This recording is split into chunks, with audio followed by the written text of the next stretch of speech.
जय हिंद साथियों, स्वागत है अपने चैनल पर। आइए देखते हैं प्रश्न का अगला भाग और उस इस प्रकार के प्रश्नों को हम सीधे प्रश्न के माध्यम से समझने का प्रयास करेंगे। प्रश्न ये है पहला कि किसी परीक्षा में एक लड़का 40% तथा दूसरा लड़का 45% अंक प्राप्त करता है। दोनों लड़के उत्तीर्ण होने के लिए आवश्यक न्यूनतम अंक से क्रमशः 35 तथा 60 अंक अधिक पाते हैं। परीक्षा का पूर्णांक क्या होगा? जैसे एक कोई परीक्षा हो रहा है, प्रश्न में ये कह रहा है कि पहला व्यक्ति है जो 40% अंक प्राप्त किया है पूर्णांक का और उत्तीर्णांक से 35 नंबर अधिक लाया है। अगर 35 नंबर इसको घटा देंगे तो जो उत्तीर्णांक होगा वो तो मालूम चल जाएगा ना। चलिए, और दूसरा है जो 45 पाया है, जो 45% अंक प्राप्त किया है मगर जो उत्तीर्णांक है उससे 60 नंबर अधिक प्राप्त किया है। तो 60 नंबर जब घटा देंगे तो क्या उत्तीर्णांक को दोनों में मालूम चल जाएगा। यानी कि जब दोनों का उत्तीर्णांक मालूम चलेगा तो उत्तीर्णांक तो एक सब्जेक्ट का कोई एक ही होगा, क्योंकि एक परीक्षा में चाहे जितने भी विद्यार्थी हों उनको उत्तीर्णांक नंबर यानी कि जो होता है ना कि पासिंग नंबर वो हमेशा सबके लिए बराबर रहेगा। दो बच्चे हैं, जो पहला पाया 40%, दूसरा पाया 45%। जो 40% पाया है वो उत्तीर्णांक से 35 नंबर अधिक प्राप्त किया है, तो अगर इसको घटा देंगे तो उत्तीर्णांक मिल जाएगा। उसी प्रकार जो 45% पाया है वह 60 नंबर अधिक लाया है, तो अगर उसका नंबर 60 घटा देंगे तो वो उत्तीर्णांक के नंबर के बराबर होगा। जो दोनों का ये क्या हो जाएगा, बराबर हो जाएगा। चलिए, प्रतिशत वालों को एक तरफ और अंक वाले को एक तरफ कर ले रहे हैं। ये इसको हम इधर ले आकर घटाते हैं और इसको इधर लेकर चले आए, यानी कि प्रतिशत वाला एक तरफ और अंक वाला एक तरफ। तब क्या होगा? तब ये होगा कि ये हो जाएगा 45% माइनस 40% बराबर ये आएगा तो क्या आ जाएगा 60। तो 60 माइनस 35 होगा। अब देखिए, अब 45 में 60 घटाएंगे तो ये हो जाएगा 5%। क्या हो जाएगा? 5% बराबर इसको जब घटाएंगे तो ये हो जाएगा 25। कह रहा है कि 5% का मान 25 है, तो हम सीधे निकाल लेंगे कि 1% का मान कितना आ जाएगा। 5 एकम 5 और 5 पंचे 25। तो 1% का नंबर कितना हो जाएगा? 5 नंबर।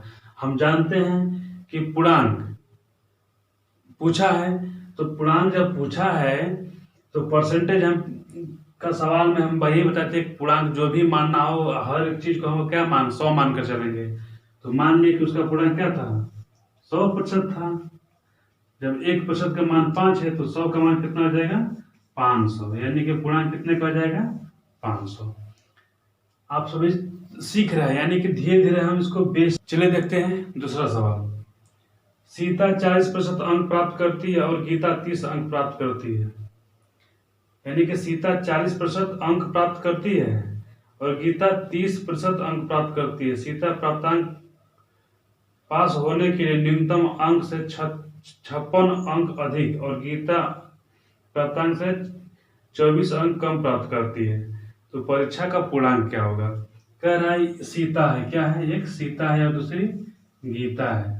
जो सीता है वह 40% अंक प्राप्त कर रही है और जो गीता है वह 30% अंक प्राप्त कर रही है। जो सीता है वो 40% अंक प्राप्त कर रही है मगर एक न्यूनतम प्राप्त होने वाले अंक से 56 अंक अधिक प्राप्त करे। जब अधिक प्राप्त करे तो इसको अगर 56 अंक घटा देंगे तो पूर्णांक वाले नंबर पर चली जाएगी। यानी कि जो न्यूनतम पूर्णांक नहीं, न्यूनतम प्राप्तांक यानी कि जो पास होने वाला अंक है, और ये 30% अंक प्राप्त की है और 35 अंक कम प्राप्त किया, यानी कि 35 अंक से फेल हो गई है। तो अगर इसको 35 जो अंक फेल हो गई है इसको 35 अंक दे देंगे तो पास हो जाएगी। यानी कि दोनों का न्यूनतम उत्तीर्णांक बराबर होगा। तो हम प्रतिशत वाले को एक तरफ कर लेते हैं। 40 है ये है और ये 30 आएगा क्या माइनस, तो 40 माइनस 30% बराबर ये 35 प्लस में है और ये माइनस में किधर जाएगा, क्या आ जाएगा प्लस में। ये कितना जाएगा 56। हो जाएगा 10% बराबर, जोड़ेंगे तो 6 5 11 और 5 3 8 9, यानी कि 10% बराबर कितना 91 नंबर। तो पूर्णांक हमेशा कितना का मानेंगे हम 100% का, यानी कि कोई भी चीज अपने आप में क्या होता है 100 होता है। तो 10 बराबर 91, तो 100 बराबर कितना हो जाएगा 910, ये इसका क्या हो जाएगा पूर्णांक हो जाएगा। अगला सवाल ये है कि हाई स्कूल की परीक्षा में मोहन 35% अंक प्राप्त करता है और उसके प्राप्तांक उत्तीर्णांक से 30 अंक अधिक होते हैं, जबकि सोहन 25% अंक प्राप्त करता है, उसके प्राप्तांक न्यूनतम अंक से 30 अंक कम हो जाते हैं। तो परीक्षा का पूर्णांक उत्तीर्णांक क्या होगा, पूर्णांक भी पूछ रहा है और उत्तीर्णांक भी पूछ रहा है। तो क्या हाई स्कूल का परीक्षा है जिसमें मोहन है, मोहन कह रहा है कि 35% अंक पा रहा है, पूर्णांक का 35% अंक प्राप्त कर रहा है और न्यूनतम प्राप्तांक से 30 अंक अधिक प्राप्त कर रहा है। अगर 30 अंक इसका घटा देंगे तो वह पासिंग एक जो न्यूनतम पास होने वाला मार्क उसके बराबर हो जाएगा। और कह रहा है जो सोहन है वह 25% अंक प्राप्त कर रहा है किसका पूर्णांक का, और 30 अंक से फेल हो जा रहा है ना, तो 30 अंक से इसको दे देंगे तो क्या ये भी पास हो जाएगा। यानी कि जो न्यूनतम एक पूर्णांक प्राप्तांक रखा गया होगा पास होने के लिए उसके बराबर हो जाएगा दोनों।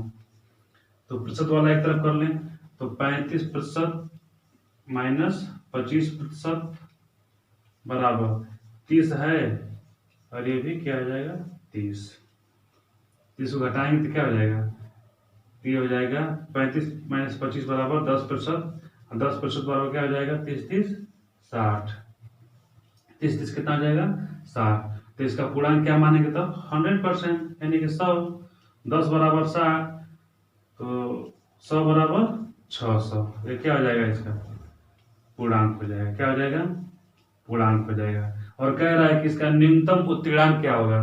अब देखिए न्यूनतम यानी कि 600 का,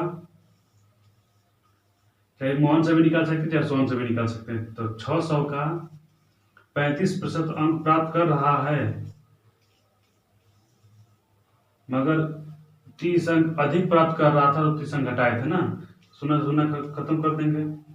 अब गुणा कर दीजिए, तो 6 × 30 को शून्य, हासिल 3, 6×3 18, 18×3 21, यानी कि 210 नंबर पा रहा था मगर कितना अंक अधिक था तो 30 अंक अधिक था। तो 30 में से घटा देंगे, तो घटाइए शून्य, 11 3 8 और यह, यानी कि उसका उत्तीर्णांक कितना था, उत्तीर्णांक कितना था तो 180 नंबर था। अगला सवाल ये है कि ए किसी परीक्षा में 20% अंक प्राप्त करके 30 अंकों से फेल हो जा रहा है। देखिए एक व्यक्ति ए है जो 20% अंक प्राप्त कर रहा है अपने पूर्णांक का और 30 नंबर से फेल हो जा रहा है। जब 30 नंबर इसको दे देंगे तो ये भी क्या हो जाएगा, ये भी बेचारा पास हो जाएगा। और ये कह रहा है दूसरी बात कि परंतु बी 32% अंक प्राप्त करके कितना कर पा रहा है, तो 32% अंक प्राप्त कर रहा है कौन, बी, प्राप्त करके पास होने वाले अंक से 42 अंक अधिक प्राप्त करता है। यानी कि जब 42 अंक अधिक प्राप्त कर रहा है तो 42 नंबर को अगर घटा देंगे इसका, तो वो एक जो न्यूनतम पास होने वाला अंक होता है उसके बराबर हो जाएगा। ये भी फेल हो रहा था 30 नंबर से, तो इसको उतना नंबर दे देंगे तो ये भी पास हो जाएगा। तब प्रतिशत वाले को एक तरफ करिए और ये वाले इसको वाले एक तरफ, तो 32% माइनस 20% बराबर 42 धन 30। तो 32 में से 20 घटाएंगे तो कितना हो जाएगा 12% बराबर ये कितना हो जाएगा 72, कितना हो जाएगा 72, 40 से 70 तो 72। तो 12% का मान कितना है 72, तो 1% का मान कितना हो जाएगा, तो 12 छक्के 72, 6 अंक। ये 1% का मान कितना होगा, तो आप कहेंगे कि 1% का मान हो जाएगा 6 नंबर। तो क्या पूछा है, इसमें पूछा है कि तब पास होने वाला अंक का क्या है, तब पूर्णांक बता दीजिए। पूर्णांक क्या हो जाएगा, पूर्णांक बराबर 1% बराबर 6, तो 100% बराबर कितना हो जाएगा पूर्णांक 100% मानते हैं, तो 100% बराबर 600। और पास होने वाला अंक पूछे तो अगर 600 का पूर्णांक है और ए है 20% अंक प्राप्त कर रहा है और 30 अंक से फेल हो जा रहा है, 30 अंक दे दी तो पास हो जाएगा। तो सुना सुना खत्म, तो कितना जाएगा 6 दूना के 12, 120 नंबर पा रहा है मगर 30 अंक से फेल हो रहा है, 30 अंक अगर दे दें तो पास हो जाएगा। तो 120 और 30 कितना जाएगा 150, क्या हो जाएगा उसका पास होने वाला उत्तीर्णांक हो जाएगा, नंबर हो जाएगा।